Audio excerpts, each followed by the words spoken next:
All right, good morning, everybody. This is Brian Leising, Life Sales Director here at Financial Brokerage, and I want to welcome you all to the 5-Step College Funding Plan webinar I'll be hosting this morning.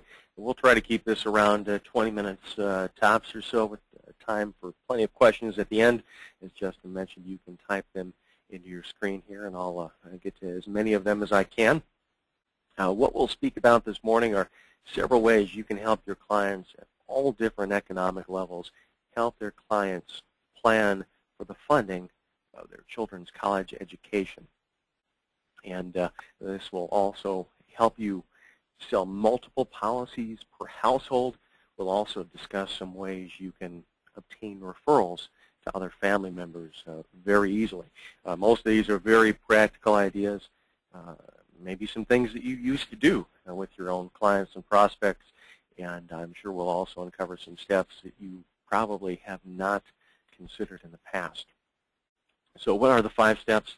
Well, we're going to start by showing you how to find the people, and we're going to go through one method of doing that, utilizing the Smart Track Toolkit that's available on our website, and you can use it in conjunction with our Leads on Demand system. I'll go into that in a little more detail. But once you've found the people to get in front of, we need to uncover the need. They know that there's probably a need. They have no idea how much this is going to cost. We can use some fact finders to help drive that point home and let them know what they're up against. And so once we sort of uncover the need or show them what the problem is, we've got to solve the problem. And there are several ways we can do that. We'll explore ways that we can do that through cash value life or return of premium, term insurance. We might also want to get the grandparents involved, and something else, mom and dad don't need to do all the work here. We can put the kids to work doing some of this themselves by showing a way where they're eligible to apply for college scholarships through Forrester's Life. But nice thing about all these solutions, they all involve the sale of a life insurance policy. So starting off the Smart Track Toolkit, some of you may be familiar with this already. We have a link to their site on our website. This is the third party from Financial Brokerage, and they help consumers out there with 5 different modules, all designed to help with college planning. And we'll focus on the first one there, the college funding, but it is a resource your clients can use to help with the kids' test preparation if they're prepping to take the SAT or the ACT. They can help with student positioning, giving them some recommendations as far as what classes to take, extracurricular activities to be involved in, help them with the whole admissions process, and they have a special group of folks there who can help with student athletes. But again, we want to focus just on the college funding portion of this. To start using the Smart Track Toolkit, you as a producer need to register on their website, smarttracktoolkit.com. I would recommend not going straight there, but go through the Financial Brokerage website to get there. Look for our One Source tab, and you'll find it. You get a little bit of a discount by going through Financial Brokerage to begin with. So what do the folks at Smart Track do? Well, they do the planning for you. This is really designed for folks that are in the later stages of planning. They have kids that are finishing up junior high. They've just started high school. They've done some sort of planning on their own. It may or may not be the right kind of planning, and they know that they're looking to complete that federal student aid form shortly. And what Smart Track can do is take them through the form early, before they really need to. They can upload all of their data online, get into them, and Smart Track will analyze everything. They'll produce a report to send back to your client, and then your client can then share that report with you. And typically what the report consists of, it shows the clients where they have their money right now and what that means for the financial aid that's available to them, whether it's grants or scholarships or, importantly, the expected family contributions.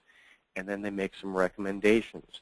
And usually these recommendations will end up saving your clients about $7,000 to $8,000 on the expected family contributions. So that's a tremendous savings for the family right there. Now, Smart Track, they're not a bunch of licensed insurance agents. They can't actually help the people act on these recommendations. That's where you come in. The recommendations almost always involve moving the client's money into some annuities or life insurance policies. It keeps it out of that FAFSA calculation that way. So that's your opportunity to make some money here. Your clients do have to pay a small fee to go through the analysis with FAFSA, but again, you're not doing the work. You're directing them to the website to do this. You're providing a great resource to them.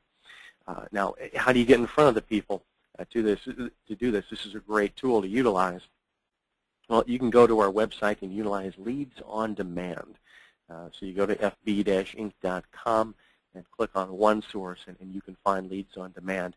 Now, this system does not give you actually leads, but it gives you names and addresses of people that you have targeted that you want to contact. And this is set up perfect to conduct a mailing campaign. So you can go in there and select your criteria. You want people in a certain city or county, or zip code. You want them at a specific income level, and you can choose as one of the options households with children, and you can also choose the ages of the children. So I would recommend finding ages 14, 15, 16, somewhere in that area. We want them to be planning for college, but they're not going next year. It's still a couple years away at least. But there is a sense of urgency. This sort of thing doesn't work quite so well with the 8, 9, and 10-year-olds. There's other things that we'll speak about shortly that can help out folks at that stage. But this is sort of the late-stage planning. There is definitely a sense of urgency, and that helps people to act sooner rather than later. They won't be putting you off because they don't have time to put you off and do something. So you can get in front of them to use the Smart Track Toolkit utilizing Leads on Demand. You can also refer your existing clients. Look through your database and see who has kids that are right around age 15 or so, and send them to this site. It will lead to business. And yeah, I think I thought I was going to mention something else on this, but it might come to me later. So that's the Smart Track Toolkit. Works great with late-stage planning.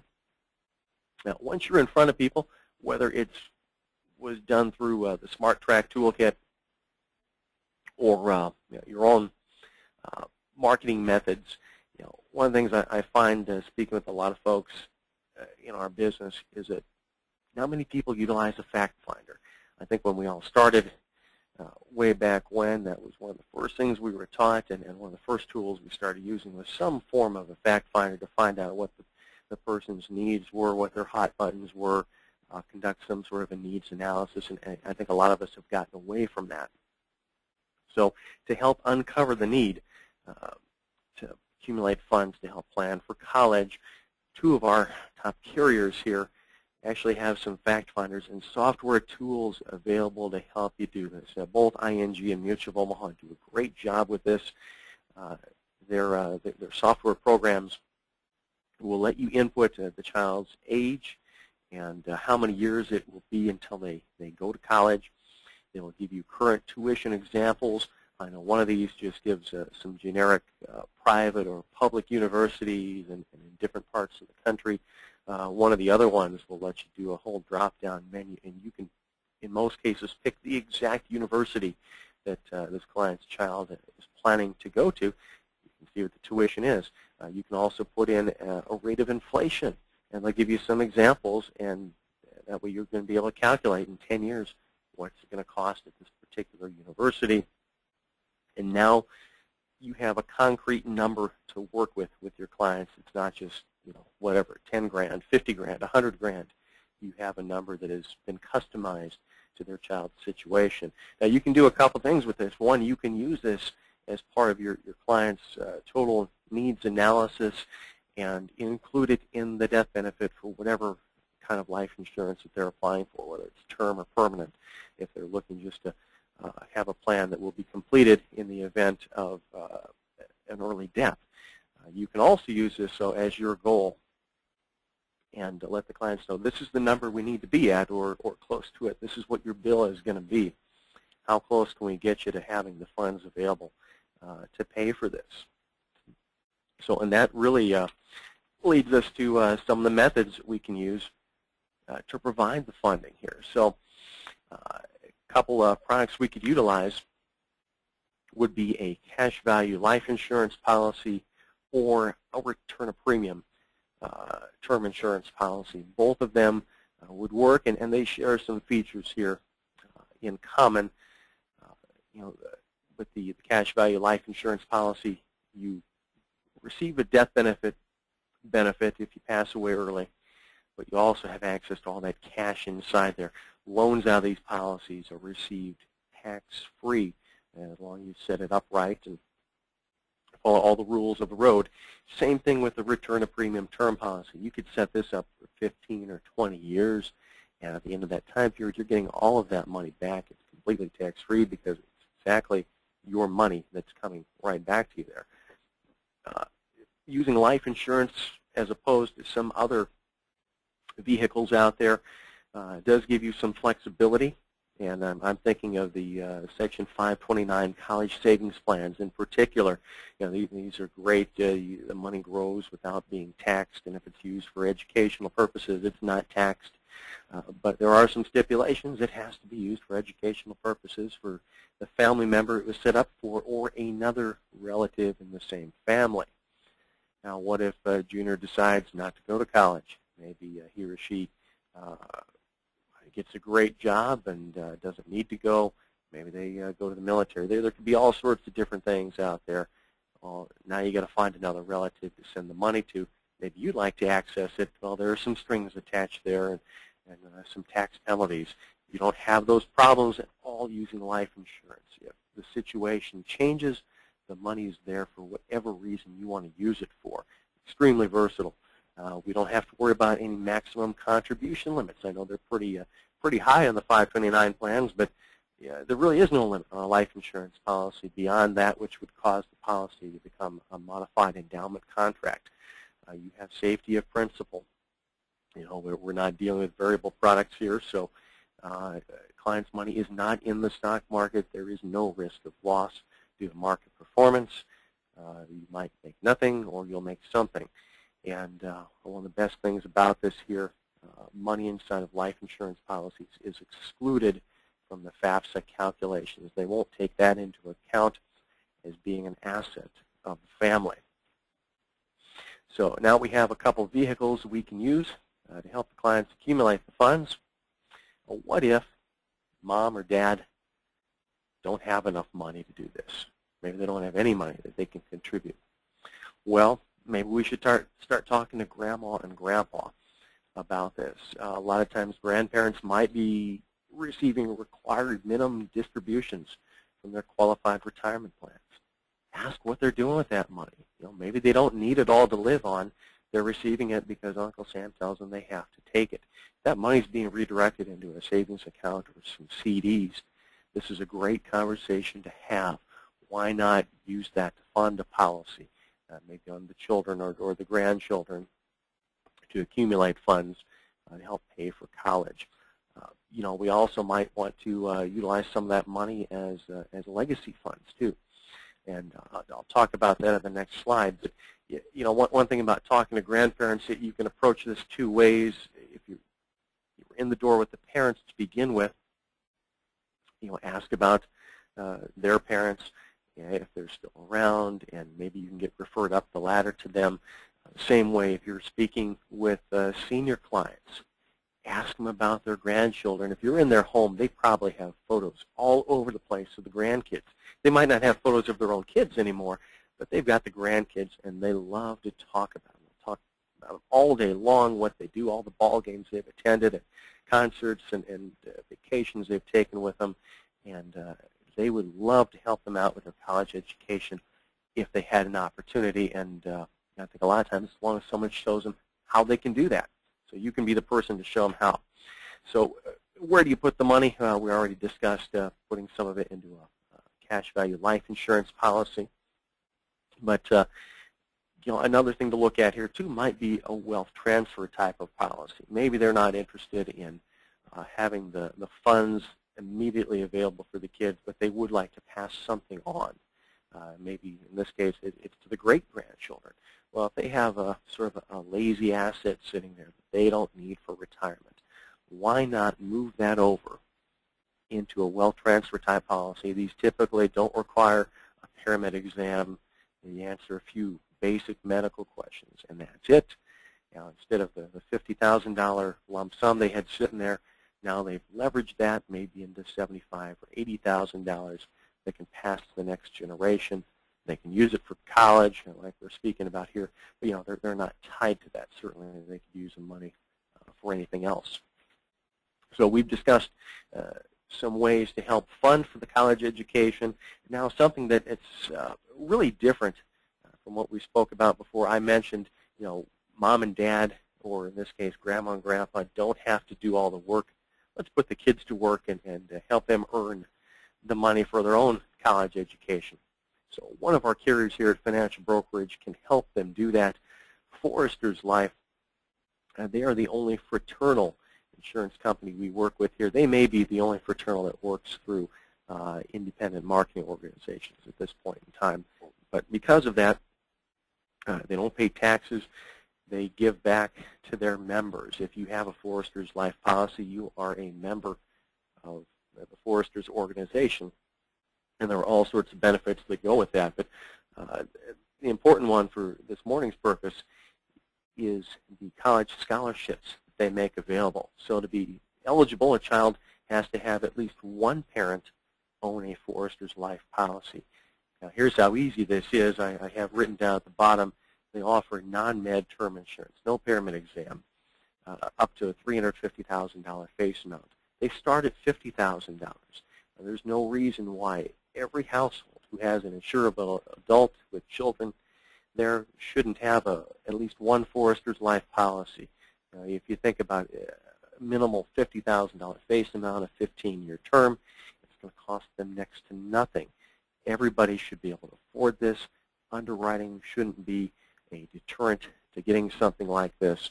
You can speak about it to your lower income level clients. You can speak about it to the higher income clients, and everybody in between. No matter how much coverage they have already, there's nothing wrong with adding at least a small Foresters Life policy to what they already have. And so here's what they get for that.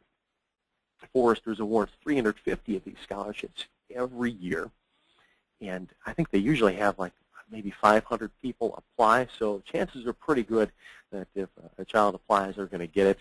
If I remember right, I think they require like a D or B plus average, some community service hours, which a lot of kids in high school have to do anyway. Then they have to write a small essay. Also, they have to do some work to get it, but this is worth $2,000 a year for up to 4 years. That's $8,000 just sitting on the table. And all it takes is a little $50,000 policy for mom or dad, and the kids now have access to an additional $8,000 of scholarship money. So to recap, the 5 steps we spoke about this morning to help fund a college education using life insurance. First of all, you want to get in front of people. You want to find the people. And I would certainly recommend using our leads on demand system and toggle the demographics to get in front of the people you want to. You could use the Smart Track Toolkit in conjunction with that. You should also speak to your existing clients. They are certainly the best source of new business that you have in front of you. Please utilize a fact finder. So many people really miss the boat on that one, and this will help you uncover the need and really drive home how much college education is going to cost. Once we know the number, we need to find a way to get there. We need to have life insurance in force in case the parents pass away early. And if we use that wisely, we can use life insurance to fund that, whether it's cash value or return a premium term. Mom or dad don't have the money. Let's talk to grandma and grandpa. They might have some extra dough sitting around, and they would love to help out the grandkids. And don't forget about the Foresters competitive scholarships. They're so easy to get access to. Everybody should be doing this. So I'm going to check here and see if we have any questions that have been posed. And I'll give everybody a couple more seconds here. While people are thinking of questions to put out there, I will put in a little plug for our YouTube channel out at the Financial Brokerage website. All of the webinars that we host here are archived out there. You can search through them. I think there might be about 50 of them right now. So in case you miss one along the way, there's another producer out there you know of that you think would really benefit from the ideas presented, please direct them to our website and the YouTube channel. We'd love to have them listen in, and you might also benefit from our $1,000 referral bonus along the way. We do have a question out here, and let's take a look here and see.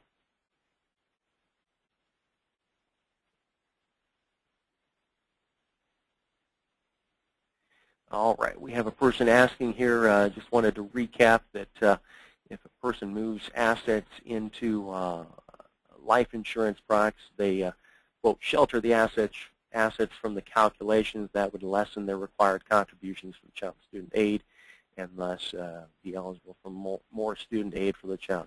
That is correct. That's one of the things that that FAFSA form looks into is the assets of the family, of the parents, and cash value life insurance is not a part of that. They don't ask about that.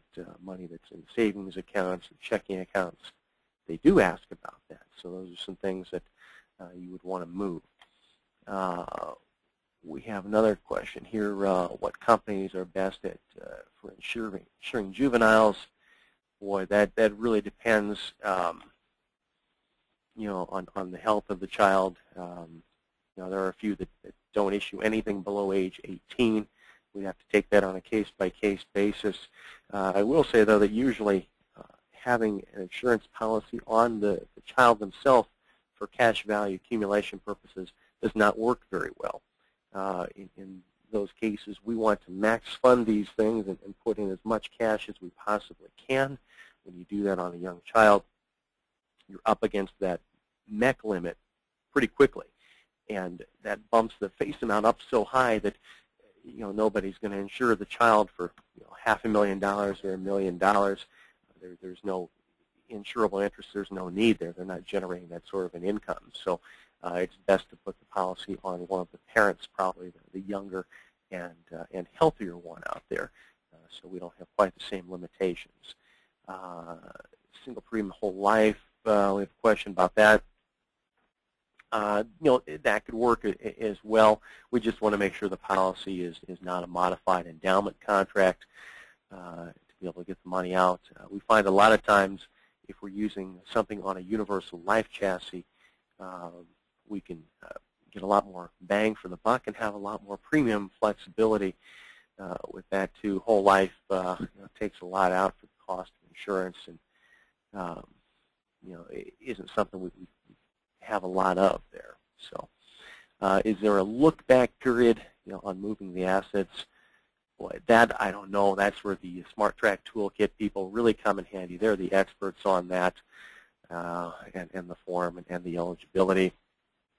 They would be the folks to ask on that count, especially if you have a client that would go through their process there. So let's see if we have some others here. The scholarships based on need or on achievements, academic, sports, community service.